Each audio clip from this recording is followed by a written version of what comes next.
네, 안녕하세요. 네, 오늘 지적 시간이죠. 오늘은 그 베냐민과 스탈린의 역사 해석의 차이에 대해서 한번 알아보겠습니다. 네, 첫 보기에 스탈린주의와 베냐민은 최후의 심판의 관점에서는 일치한다.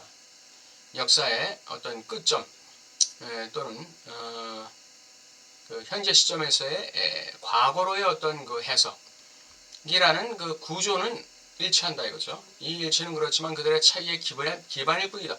다시 말하면 이건 일치하는 것도 되지만 차이이기도 해요. 스탈린주의의 관점은 역사의 객관적 필연성에 의해 미리 보장된 마지막 승리를 하는 승리자의 관점이다. 예. 패배자들은 다 그 도구에 불과한 것이죠. 역사의 어떤 변증법적인 그 목적에 기여하는 그런 사건이에요. 그냥. 중요한 거는 필연적 필연성, 그 역사의 최후의 필연성, 이것이 중요한 것이지 그 전에 뭐 과정 같은 거는 별로 스탈린에게는 중요한 게 아니죠. 고로 지나간 역사에 대한 그 시선은 단절, 도약, 혁명에 대한 강조에도 불구하고 철저하게 진화론적이다. 예. 혁명을 위한 희생을 할 수 있다는 것에 대해서 영광으로 알아라. 하는 거예요. 중요한 거는 그 희생이 중요한 게 아니에요. 목적 달성이 중요한 것이죠. 역사는 옛 주인이 새 주인으로 교체되는 연속적 흐름이다. 예. 스탈린의 회귀 안에서 우리는 발전의 법칙을, 역사적 진보의 객관적 필연성을, 공산주의라는 최고선의 마지막 시련을 향한 진화의 중고에서 객관적 죄의식을 측정한다. 예.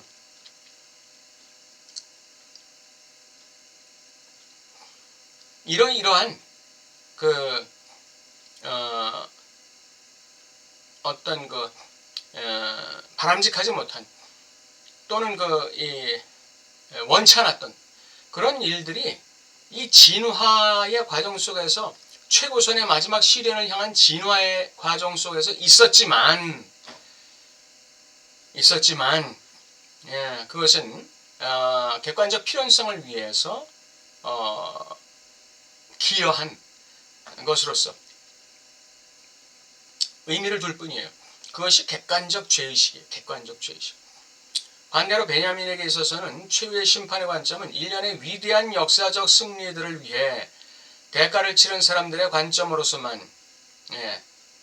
그러니까 그 객관적 필연성의 관점에서가 아니라 그 일련의 위대한 역사적 승리를 위해 대가를 치른 그 개개별의 하나하나의 사람들, 하나하나의 사건들의 관점에서만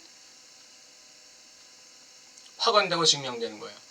일련의 위대한 역사적 행위들이 실현될 수 있도록 자신의 목표를 놓쳐야 하는 것의 관점에서만 위대한 역사적 행위들이 실현되게 하기 위해서 놓쳐져야 하고 희생되어야 하고 무시되어야 했던 그런 그 개인들, 그런 사건들의 관점에서만 확언되고 증명되는 거예요.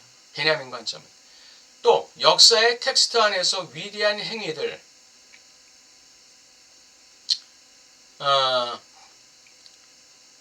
의 여백 위에 익명의 비상식적인 흔적들만을 남겨놓은 모든 것에 좌초된 희망들의 관점으로서만 가치가 있는 거예요.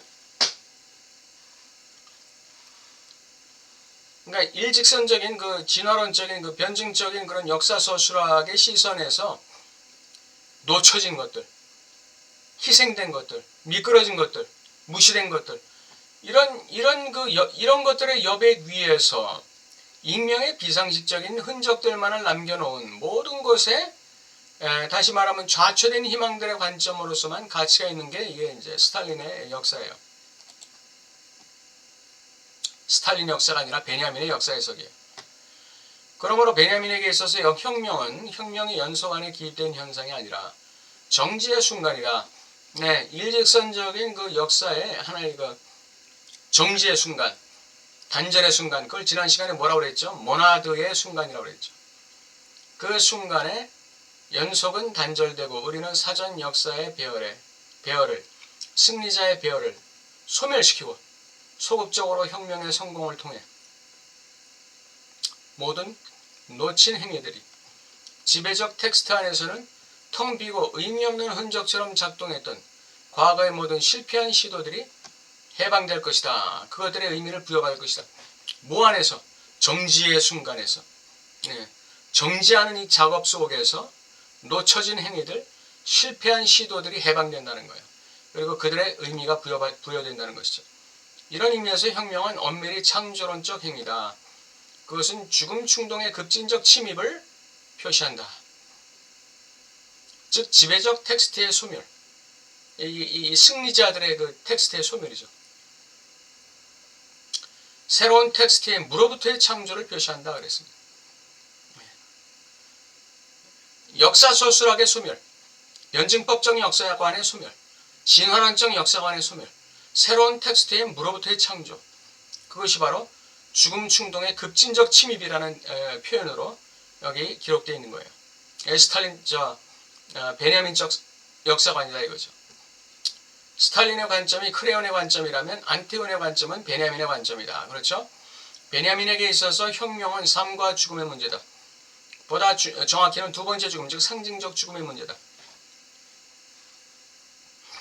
상징적 죽음이 있어야 거기서 새로운 상징의 부활이 일어나는 것입니다. 상징적 죽음이 있어야 거기서 새로운 상징의 도입이 이루어지는 거예요. 이게 상징적 죽음이죠. 그리고 그 상징적 죽음이 있어야 실제적 죽음이 의미 있는 죽음이 되는 것입니다.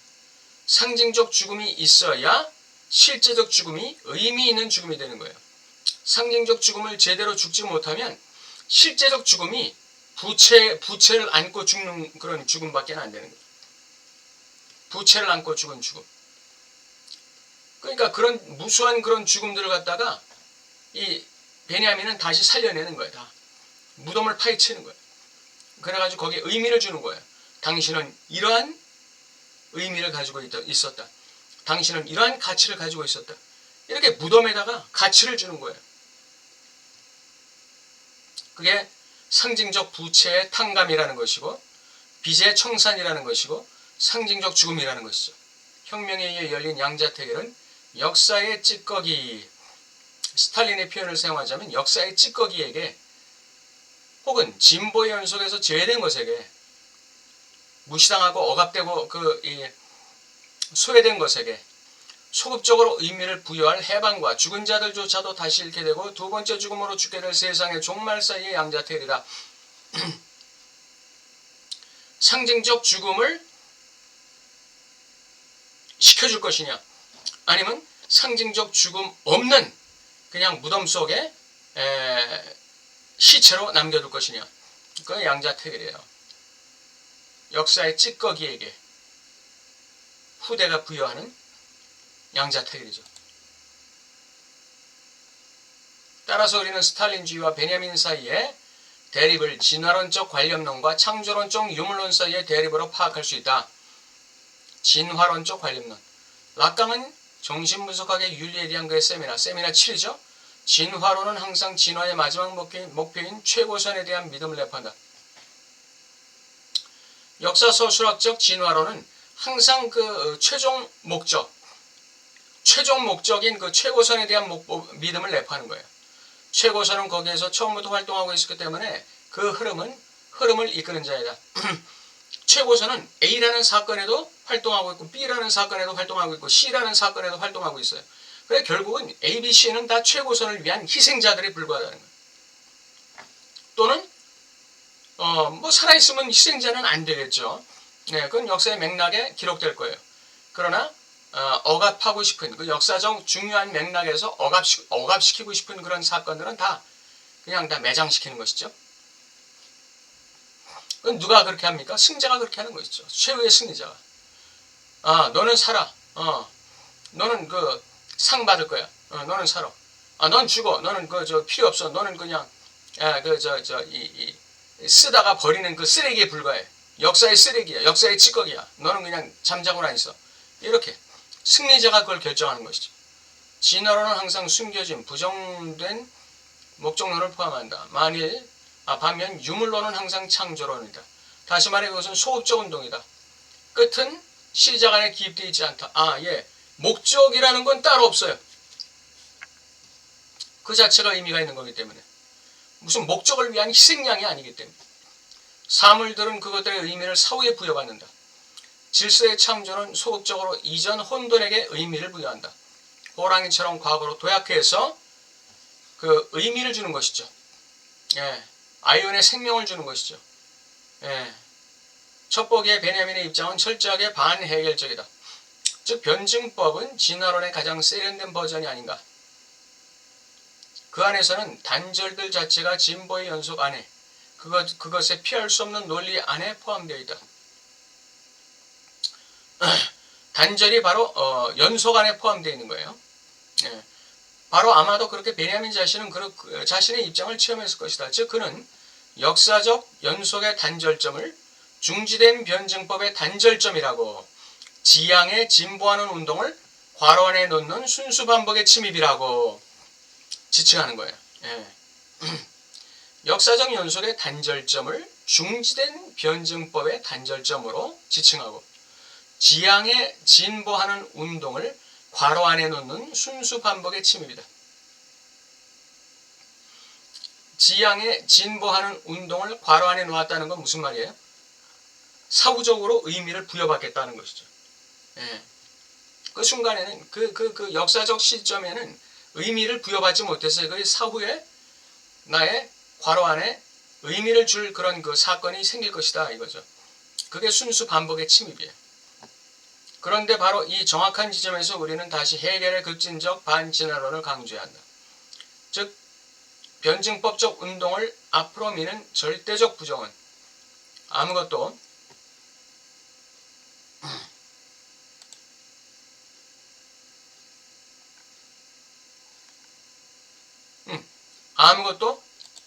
절대적 부정은 아무것도 없음은 바로 철저하게 비역사적인 것으로서 역사의 영점으로서의 죽음 충동의 개입이다. 역사적 운동은 헤겔에게 있어서 절대적 부정성의 비역사적 차원을 그것의 한복판에 포함한다. 헤겔에게 있어서는 절대적 부정성이라는 것은 한복판에, 역사의 한복판에 존재하는 거예요. 어디 딴 데 외부에 존재하는 게 아니라 역사의 한복판에서 절대적 부정성이 운동하고 있는 것이죠. 달리 말해 운동의 중지는 변증법적 운동의 핵심 계기다. 운동의 중지, 운동을 중지시켜야 돼요. 중지시켜야 돼요. 잠깐 쉬어야 되는 것이죠. 중지된 변증법의 단절점. 이렇게 역사를 연속시켜서는 안 돼요. 그냥 그 역사를 단절시켜야 돼요. 그리고 그 개개의 사건을 살펴봐야 되는 것이죠. 그게 역사의 영점으로서의 죽음 충동의 개입이에요. 역사의 영점으로서의 죽음 충동의 개입. 운동의 중지는 변증법적 운동의 핵심 계획이에요. 여기서 말하는 변증법은 뭐죠? 명제, 반명제, 종합이라는 변증법이죠. 그러니까 반명제는 명제의 어떤 대척점에 있는 외적인 존재가 아니에요. 반명제는 명제 안에 포함된 핵심 계획이다 이거예요. 그걸 갖다가 따로 떼내야 된다 이거죠. 중심 계획이. 그걸 배제시켜야 돼. 이 익스크루전 배제시켜야 된다. 소위 변증법적 발전은 무로부터의 시작의 쉼없는 반복을 통해 전제된 내용의 소극적 취소의 쉼없는 반복을 통해 지나간다. 전제된 내용의 소극적 취소. 니힐로를 만드는 것이죠. 니힐로를 만드는 게 중요해요. 변증법적 발전을, 내 인생의 그 어떤 사건에 대한 의미도 니힐로를 만들어야 돼요. 무를 만들어야 돼요. 그리고 거기서 내가 이 소극적 취소를 통해서 창조를 이루어내야 되는 것이죠. 새로운 창조를 이루어내야 되는 거예요. 새로운 생명을 줘야 되는 거죠. 변증법적 발전을 옛것이 죽고 새것이 태어나는 모든 것이 쉼없는 연속 속에 있는 변형의 연속된 흐름이라고 보는 세속적 표상은 우리가 사드에게서부터 스탈린에 이르기까지 발견하는 자연을 변형의 역동적 과정으로 보는 진화론적으로 보는 것이죠. 이 표상은 본래 의미에서의 헤겔의 과정과는 아무 관계가 없다. 명제, 반명제, 종합이라는 본래적 의미의 해겔의 변증법과는 아무 상관이 없는 거예요. 이거는 정반합 구조죠.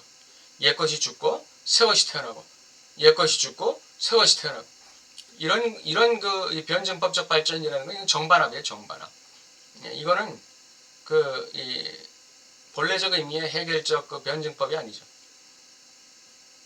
그러나 변형의 영원한 순환으로서의 자연이라는 이 거의 변증법적 생각, 정반합으로서의 변증법적 생각은 스탈린주의의 모든 스탈린주의의 내용이긴 한데 그게 다가 아니다는 거예요. 그거에서 벗어나는 것은 바로 공산주의자 자신의 주관적인 입장이다. 공산주의자 자신의 주관적 입장, 이게 이제 스탈린주의의 아주 독특함이죠. 뭘까요? 객관적 역사적 필연성 말고도, 변증법적 진화론 말고도 여기에는 주관적 공산주의자의 관점이 있다는 거예요. 스탈린 공산주의 이론의 그 핵심에는. 그게 뭐냐 이거죠. 우리가 스탈린의 텍스트 안에서 발견하는 공산주의자의 형상에 대한 한정, 공산주의자의 형상에 대한 한정, 요게 스탈린주의의 독특한 것이죠.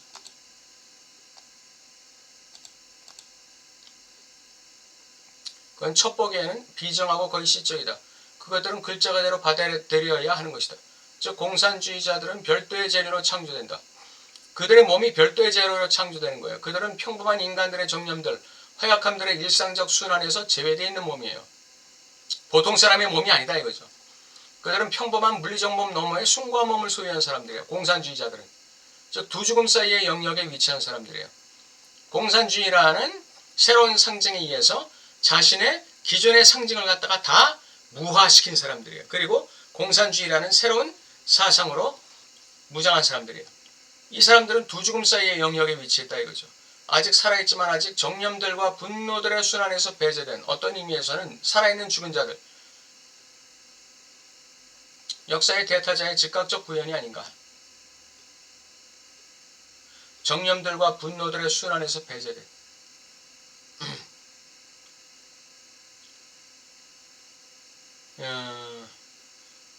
이거는 감정이 없다기보다는 그 공산주의라는 자신의 그 상징을 갖다가 밀어붙임에 있어서 정념과 분노에 영향을 받지 않는다는 것이죠. 죽음 충동으로 그냥 밀어붙인다는 것이죠. 살아있는 죽은 자들이에요. 역사의 대타자의 즉각적 구현이다.